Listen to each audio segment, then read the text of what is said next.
இன்றே டவுன்லோட் செய்து உங்கள் ஃபேவரட் ஷோக்களை என்ஜாய் பண்ணுங்க. இனிமே நீங்க எது பண்றதா இருந்தாலும் என்கிட்ட சொல்லிட்டு பண்ணுங்க. நானும் ப்ரிப்பேர் ஆக வேண்டாமா?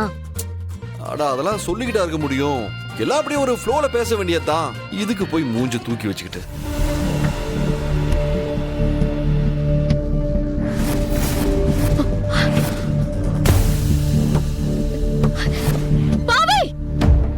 ஏய்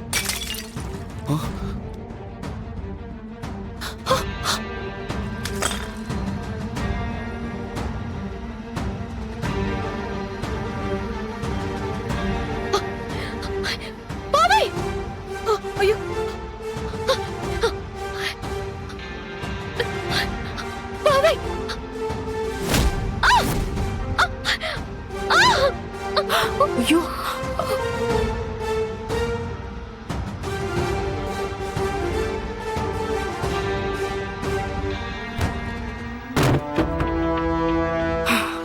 ஹைலி பாவை, உனக்கு ஒண்ணும் ஆகலல்ல? ஒண்ணும் இல்ல சீனியர். உனக்கு ஒண்ணும் ஒண்ணும் ஆகல? ஆகல. பாவை, ஒண்ணும் ஆகல? ஓகே. பாவை, உனக்கு ஒண்ணு இல்லையே? உனக்கு ஒண்ணு ஆகல? நீ ஓகே தானே? வா. ஹைலி உனக்கு அடி எதுவும் பல்ல இல்ல? ஒண்ணும் இல்ல உனக்கு சீனியர். ஒண்ணு இல்லைல்ல? ஹைலி,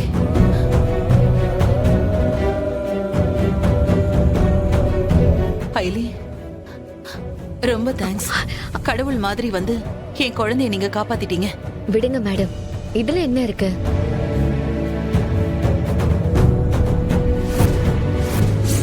ஐயோ, கால்ல ரத்தம். ஹைலி, ரத்தம் வருது பாருங்க. ஐயோ, என்ன? அதெல்லாம் ஒண்ணும் இல்ல. ஓடி வரும்போது அடிபட்டிருக்கும். சின்ன அடிதான். என்னது? என்ன ஹைலி? ரத்தம் வந்துட்டு இருக்கு, சின்ன அடின்னு சொல்றீங்க? நீங்க வாங்க, முதல்ல வந்து மேடம், உட்காருங்க. அதெல்லாம் இல்ல. என்ன நான் சிவா? போய் ஃபர்ஸ்ட் எய்ட் பாக்ஸ் எடுத்து வந்துடுறேன். சீக்கிரம் எடுத்துட்டு இருங்க. நீங்க வாங்க, மேடம், மெதுவா வாங்க. உட்காருங்க, உட்காருங்க.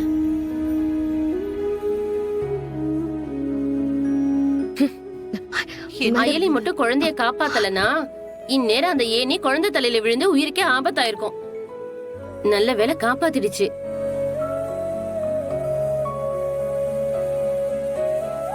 ஹைலி, ஏற்கனவே உங்களை தப்பா நினைச்சதுக்கே நான் இன்னும் கில்ட்டியா ஃபீல் பண்ணிட்டு இருக்கேன். இப்போ உங்களோட உயிரை பணைய வச்சு என் குழந்தை உயிரை காப்பாத்திருக்கீங்க.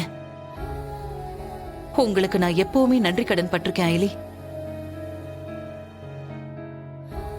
மேடம், நீங்க நினைக்கிற அளவுக்குலாம் இது பெரிய விஷயமே இல்ல. விடுங்க மேடம்.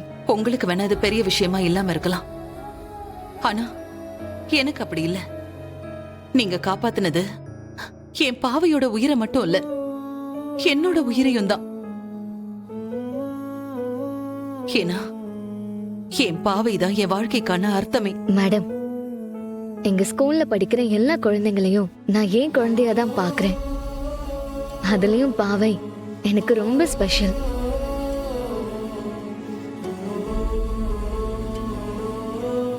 உங்களை மாதிரி தான் நானும். அவளுக்கு ஒண்ணுனா நானும் தான் துடிச்சு போயிடுவேன்.